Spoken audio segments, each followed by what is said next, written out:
दोस्तों आदाब, मेरा नाम सलीम आज़ाद है और आप देख रहे हैं यूट्यूब चैनल ग्लोबल बाउंड्री। सबसे पहले आपको ग्लोबल बाउंड्री की तरफ से ढेर सारी ईद की मुबारकबाद। दोस्तों इस वीडियो में आज हम बात करने वाले हैं कि फ़िलिस्तीन और इजराइल के मसले का हल क्या है, कैसे हल कर सकते हैं और क्यों हल नहीं हो पा रहा है। सबसे पहला सवाल यह है कि आखिर इस मसले का हल है क्या। तो इसका जवाब है 2 नेशन सोल्यूशन, यानी 2 देश, एक इजराइल दूसरा पैलेस्टाइन। दोनों को एक साथ आना होगा, एक टेबल पर बैठना होगा, कॉमन ग्राउंड पर बातचीत करनी होगी। इसके अलावा कोई दूसरा चारा नहीं है और लड़ाई से तो बिल्कुल ही इस मसले का हल नहीं हो सकता, खासतौर से इस दौर में। अब अगला सवाल यह है कि अगर इस मसले का हल इतना ही आसान है तो दोनों एक साथ आ क्यों नहीं रहे हैं, एक टेबल पर बैठ क्यों नहीं रहे हैं, कॉमन ग्राउंड पर बातचीत क्यों नहीं कर रहे हैं। तो दरअसल ये क्यों नहीं हो पा रहा है, आइए इसी को देखते हैं और आगे क्या होना है इस पर भी हम बात करेंगे। देखिए, अगर दोनों तरफ की मजबूरियों की बात करेंगे तो सबसे पहले हमको उन मेजर इश्यूज को देखना पड़ेगा जिनकी वजह से ये तमाम चीज़ें नहीं हो पा रही हैं और दोनों पार्टी के लोग एक साथ नहीं मिलकर बैठ पा रहे हैं। तो आइए हम देखते हैं। तो ये देखिए कि big hard to piece talk, यानी पीस टॉक में बड़ी रुकावटें कहाँ कहाँ से आ रही हैं, कौन कौन सी हैं। तो पहले हम उसके बुलेट पॉइंट्स देख लेते हैं। जेरूशलम का स्टेटस है, दूसरा है पैलेस्टाइन रिफ्यूजी इशू है, और तीसरा है ज्यू सेटलमेंट है, चौथा है वेस्ट बैंक वॉल है, और पांचवा है वाटर क्राइसिस है, हॉक एंड डॉग्स है, और सिक्योरिटी इश्यूज़ है।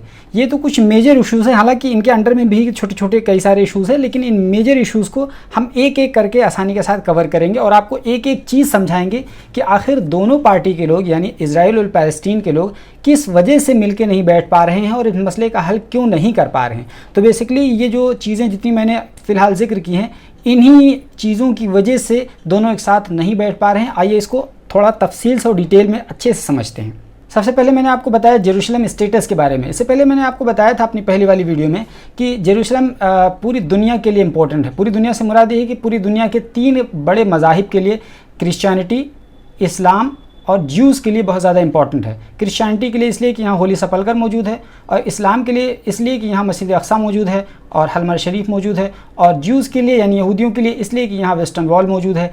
तो इन तीनों बड़े धर्मों की यहाँ होलियत साइट होने की वजह से ये जेरूशलम बहुत ही ज़्यादा इंपॉर्टेंट है। यही वजह है कि जेरूशलम को कोई भी छोड़ने के मूड में नहीं है। आपको पता है कि जेरूशलम को इसराइल ने अपना कैपिटल यानी राजधानी घोषित कर दिया है। हालांकि पूरी दुनिया ने उसको मान्यता नहीं दी है। पूरी दुनिया कहती है कि तेल अवीव ही अभी इसराइल की राजधानी है। सिर्फ अमेरिका कहता है और इसराइल खुद कहता है कि हमारा जेरूशलम हमारी राजधानी है।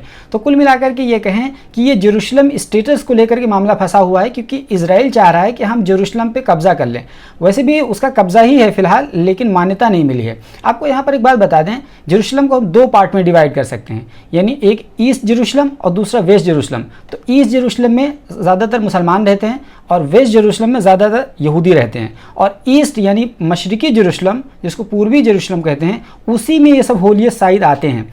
तो इजराइल की ये कोशिश है कि जहाँ पर मुसलमान ज़्यादा रहते हैं और होलियत साइट यहाँ आती है, तो क्यों ना इन तमाम एरियाज़ को खाली करा लिया जाए और इन खाली कराने की वजह से यहाँ आसानी के साथ कब्ज़ा कर लिया जाए उसके बाद। तो ये बेसिकली इजराइल की कोशिश है। यही वजह है कि इजराइल ने 2018 में यहाँ अपनी राजधानी डिक्लेयर कर दी, तेल अवीव से शिफ्ट कर दिया जेरूशलम में, और फिलहाल वो अपना सारा कामकाज जेरूशलम ही से देख रहा है, जबकि दुनिया इसको मान्यता नहीं दे रही है। तो कुल मिलाकर अगर हम आपसे ये कहें कि जेरूशलम का स्टेटस एक बहुत बड़ा हाल्ट और रुकावट है इस पीस प्रोसेस में, तो ये बिल्कुल गलत ना होगा। अब अगला इशू देखते हैं, रिफ्यूजी क्राइसिस इन पैलेस्टाइन। ये रिफ्यूजी क्राइसिस क्या है बेसिकली? तो दरअसल रिफ्यूजी क्राइसिस ये हुआ था जब 1948 में अरब इसराइल का वॉर हुआ था और 1967 में अरब इसराइल की सेकेंड वॉर हुई थी। तो इन दोनों जंगों के दौरान ऑलमोस्ट 7 लाख जो पैलेस्टीनियन मुसलमान थे वो यहाँ से बेघर हो गए थे और अलग अलग मुल्कों में, जैसे सीरिया हो गया, जॉर्डन हो गया, लेबनान हो गया, इन तमाम एरियाज़ में उन्होंने शरण ले ली थी, पनाह ले ली थी। और इस वक्त आपको पता है कि वहाँ भी कई तरह के क्राइसिस चल रहे हैं। सीरिया में बहुत बड़े पैमाने पर क्राइसिस चल रहे हैं और वहाँ के रिफ्यूजी यानी जो पैलेस्टीनियन रिफ्यूजी जो उस वक्त 7 लाख के करीब था, अब ये लगभग 60-70 सालों में बढ़ करके इनकी संख्या लगभग 50 लाख हो गई, यानी 5 मिलियन हो गए हैं। और इस वक्त जो सीरिया में लड़ाई चल रही है, तो ये देखिए दिमश्क का सबसे बड़ा जो रिफ्यूजी कैंप है वो यरमूक करके एक कैंप है, उसमें एक बहुत बड़ी तादाद पैलेस्टाइनियन रिफ्यूजीज़ की है।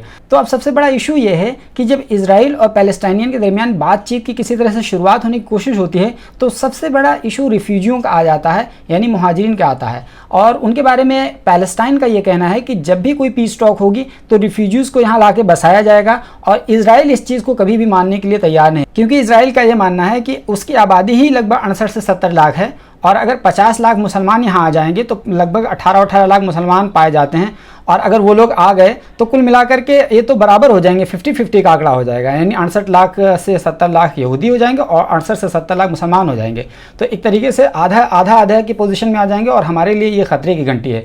तो यही वजह है कि इजराइल इस रिस्क को लेने के मूड में नहीं है किसी भी सूरत में, और ये बहुत बड़ा हाल्ट है, बहुत बड़ी रुकावट है इस पीस प्रोसेस में। ये दूसरा इशू। अब आइए देखते हैं कि तीसरी सबसे बड़ी रुकावट क्या है पीस प्रोसेस में। तो ये तीसरी बड़ी रुकावट है ज्यू सेटलमेंट इन वेस्ट बैंक, यानी वेस्ट बैंक का जो इलाका है जहां पर मुसलमान भी रहते हैं और कुछ यहूदी भी रहते हैं, वहां इजराइल धीरे धीरे यहूदियों की जनसंख्या बढ़ा रहा है सेटलमेंट करके, ज्यू सेटलमेंट करके।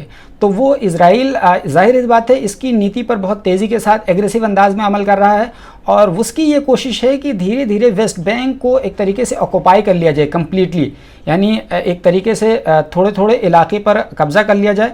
आप इन तस्वीरों में देख सकते हैं, यहाँ पर तो ये जो बड़ी बड़ी अच्छी अच्छी बिल्डिंगें दिख रही हैं ये तो सरकार की निगरानी में बाज़ाब्ता बनाई गई हैं, और कुछ जगहों पर ऐसा होता है कि वहाँ सरकार की निगरानी में तो नहीं बनता है, लेकिन सरकार इजाज़त देती है और सिक्योरिटी प्रोवाइड करने की बात कहती है, हॉस्पिटल स्कूल खोलने की बात कहती है, और कहती है कि जाकर के वहाँ बसों और उसकी सिक्योरिटी की जिम्मेदारी इजराइल गवर्नमेंट की है। तो जाहिर सी बात है यहूदी जाते हैं वहाँ बसते हैं, और उसको इस तरीके से आप समझ सकते हैं कि किस तरीके से ज्यू सेटलमेंट होता है। इस स्लाइड में हम आपको दिखाते हैं कि बेसिकली ज्यू सेटलमेंट कैसे करते हैं।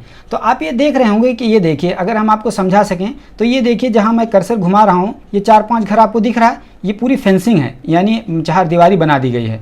यहाँ ये ज़मीन खरीदी गई पहले किसी यहूदी के द्वारा, और बाज़ाब्ता यहाँ ज़मीन खरीदने के बाद में यहाँ 1-2 घर जो मुसलमान के रहे होंगे यहाँ पर उनको भगा दिया गया यहाँ से, और ये पूरी फेंसिंग कर दी, यानी बाड़ लगा दी गई है। अब चारदीवारी जब खड़ी कर दी गई तो ये पूरी तरह से एक यहूदी आबादी हो गई। ये पूरा देखिए, ये देखें नई नई इमारतें जिस तरह दिख रही हैं, ये सब ज्यू सेटलमेंट है।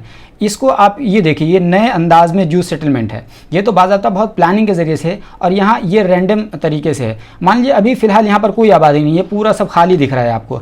तो यहाँ पर क्या करेंगे, यहूदी आकर के यहाँ पर एक ज़मीन खरीदेगा, यहाँ पर आगे ज़मीन खरीदेगा, यहाँ पे आगे ज़मीन खरीदेगा, यानी 10-15-20 यहूदी आकर के यहाँ ज़मीन खरीद लेंगे, और 5-6 जो मुसलमान पहले से यहाँ आबाद हैं उनको वो प्रेशर डाल करके, दबाव बना करके उनको यहाँ से मार मोर करके हटा देंगे, और ये पूरे एरिए पे कब्जा कर लेंगे, और यहाँ पर फेंसिंग लगा देंगे, यानी बाउंड्री बना देंगे। और जब बाउंड्री बना देंगे तो एक तरीके से वो यहूदी पूरी आबादी और यहूदी कॉलोनी बन गई। तो ये ज्यूज सेटलमेंट करते हैं, और ये हुकूमत की पुष्टपनाही में किया जाता है, बाज़ाब्ता हुकूमत सिक्योरिटी प्रोवाइड करती है। तो बेसिकली इजराइल गवर्नमेंट ये बाज़ाब्ता तौर पर प्लानिंग के साथ ही वेस्ट बैंक के एरिया में सेटलमेंट कर रही है, और यही वजह है कि वेस्ट बैंक का जो एरिया है वो धीरे धीरे वहाँ यहूदियों की आबादी बढ़ रही है और मुसलमानों की आबादी घट रही है, और ये बहुत बड़ा सिक्योरिटी कंसर्न है मुसलमानों के लिए खास तौर पर।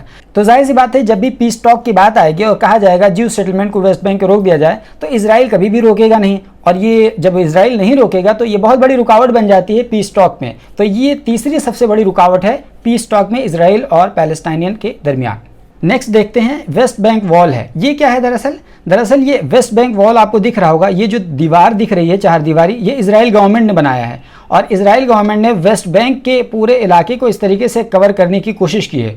और वो उसके पीछे उसका मकसद ये है कि जब हम ये पूरे एरिए को कवर कर लेंगे तो जो दूसरे एरिए से मुसलमान आते हैं वो यहाँ से नहीं आ पाएंगे, और हम यहाँ आसानी के साथ जगह जगह हम बैरक बना देंगे, जगह जगह हम यहाँ पर गेट बना देंगे, और जगह जगह हम सिक्योरिटी को यहाँ डिप्लॉय कर देंगे। तो जब सिक्योरिटी वगैरह यहाँ डिप्लॉय हो जाएगी तो मुसलमानों का फ्री मूवमेंट नहीं हो पाएगा, और आसानी के साथ कोई ना यहाँ से आ पाएगा ना कोई जा पाएगा। तो किसी भी संदिग्ध और मुश्तबह हालात से निपटा जा सकता है, और आसानी के साथ इस एरिया को महफूज किया जा सकता है। ये हुकूमत की कोशिश है। वेस्ट बैंक का एरिया आपको पता है कि 1967 की जो 6 डेज वॉर हुई थी उसमें इजराइल ने उर्दू से छीन लिया था, और फिर उसके छीनने के बाद में ही यहाँ पर यहूदी आबादियाँ बसा रहा है। और इसको वेस्ट बैंक कहते क्यों हैं? बेसिकली देखिए आप, वेस्ट माने क्या होता है? पश्चिमी, और बैंक माने होता है नदी का किनारा।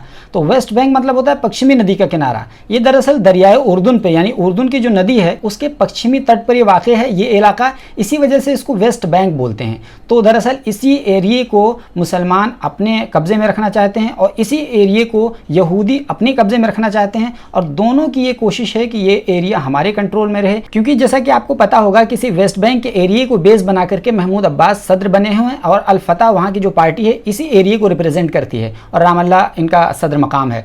तो अब ये सोचिए कि वेस्ट बैंक मुसलमानों के लिए कितना इंपॉर्टेंट एरिया है और यहूदी इसको किसी भी सूरत में हाथ से जाने नहीं देना चाह रहे हैं और तरह तरह की कोशिशें कर रहे हैं इसको अपने कब्जे में और कंट्रोल में रखने के लिए।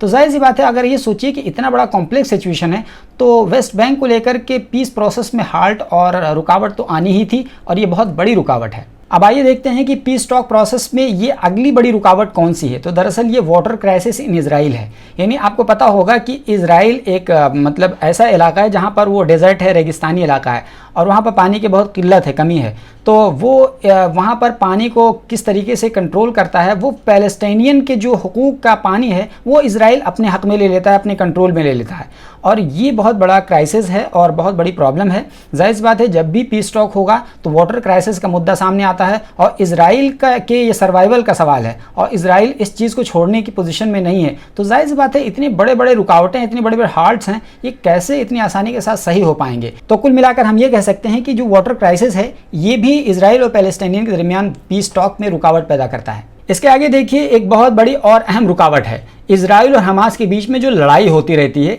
ये भी एक बहुत बड़ी रुकावट है दोनों के दरमियान बातचीत होने में।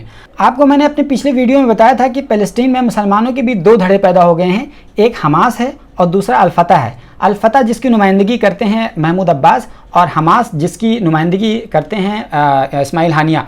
और इस्माइल हानिया जो हमास के चीफ हैं वो गज़ा को कंट्रोल करते हैं और जो महमूद अब्बास हैं अल फतह की नुमाइंदगी करते हैं वो कंट्रोल करते हैं वेस्ट बैंक को। तो सोचिए मुसलमानों के दो धड़े हैं, दो अलग अलग नज़रिए हैं, दो अलग अलग नज़रिए के तहत काम करते हैं और सबसे बड़ा जो एग्रेसिव कंडीशन में रहता है वो हमास रहता है और हमास इजराइल के साथ मुस्तकिल ठनी रहती है। आपने बहुत कम सुना होगा कि अल फतह के साथ PLO के साथ इजराइल की ठनी हुई है, लेकिन आपने ये ज़रूर सुना होगा कि हमास के साथ मुस्तकिल ठनी हुई है। यही वजह है कि अभी फ़िलहाल जो लड़ाई चल रही है वो हमास और इजराइल के बीच चल रही है, क्योंकि आपको पता होना चाहिए कि हमास जो है वो इजराइल को किसी भी सूरत में एक्सेप्ट करने की पोजीशन में नहीं है। वो कहता है कि इजराइल एक हरामी बच्चा है जो हमारे बीच में आ गया है और वो इजराइल को किसी भी सूरत में एक्सेप्ट करने के लिए तैयार नहीं है।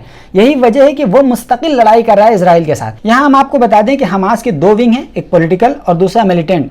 पॉलिटिकल जो होता है वो पॉलिटिकली तमाम चीज़ों को देखता है और मिलिटेंट का जो है वो सीधे सीधे लड़ाई करता है, कन्फ्रंटेशन में रहता है और रॉकेट्स वगैरह दागता रहता है। तो ये दोनों अपने अपने तरीके से जद्दोजहद कर रहे हैं और दोनों की ये कोशिश है कि इजराइल को यहाँ से निस्तो नाबूद किया जाए और पैलेस्टाइनियन को एक अपना लैंड दिया जाए और उसको आज़ाद कराया जाए। दोनों के दरमियान आपको पता होना चाहिए कि कई बार लड़ाइयाँ हो चुकी हैं। 2008 में एक बार लड़ाई हुई, 2012 में एक बार लड़ाई हुई, 2014 में एक बार लड़ाई हुई और फिलहाल 2021 में लड़ाई हो रही है। छुटपुट घटनाएं तो होती रहती हैं, लेकिन जो इसको कहते हैं लड़ाई कह सकते हैं, जंग कह सकते हैं, वो इतनी बार हुई हैं, 8, 12, 14 और 2021। तो इसी वजह से इन वॉर्स को कभी कभी गज़ा वार भी कहते हैं। यानी इनको इजराइल और पैलेस्टाइनियन वॉर नहीं कहते हैं, इनको गज़ा वार कहते हैं, क्योंकि पैलेस्टाइनियन तो वेस्ट बैंक में भी हैं और वहाँ के लोग लड़ाई नहीं कर रहे हैं, गज़ा के लोग यानी हमास के लोग लड़ाई कर रहे हैं। तो इसी वजह से इन लड़ाइयों को गज़ा वार कहते हैं। तो आप ये देखिए कि हमास और इजराइल के बीच में जिस तरीके से ठनी हुई है और भीषण जंग रहती है और दोनों एक दूसरे को फूटी आंख नहीं भाते हैं, तो कैसे दोनों एक साथ टेबल पर बैठ करके पीस प्रोसेस शुरू कर पाएंगे, ये भी सोचने वाली बात है। इसके अलावा जो इजराइल और पैलेस्टीन के दरमियान पीस टॉक में रुकावट है वो बहुत बड़ा रुकावट हॉक्स एंड डव्स का है। हॉक मतलब होता है बाज और डव मतलब होता है फाख्ता। अब देखिए बाज जो होता है वो कितना शातिर और एग्रेसिव पक्षी होता है और जो फाख्ता होता है कितना मासूम सा होता है। तो ये दोनों के दरमियान यानी दोनों ग्रुप में पाए जाते हैं। आप ये देखिए कि मुसलमानों में भी पाए जाते हैं अल फतह और हमास। ये अल फतह जो है वो डव है, यानी ये चाहता है कि पीस टॉक हो, लेकिन हमास ये बिल्कुल नहीं चाहता है कि पीस टॉक हो। इसी तरीके से इजराइल में भी दो ग्रुप हैं।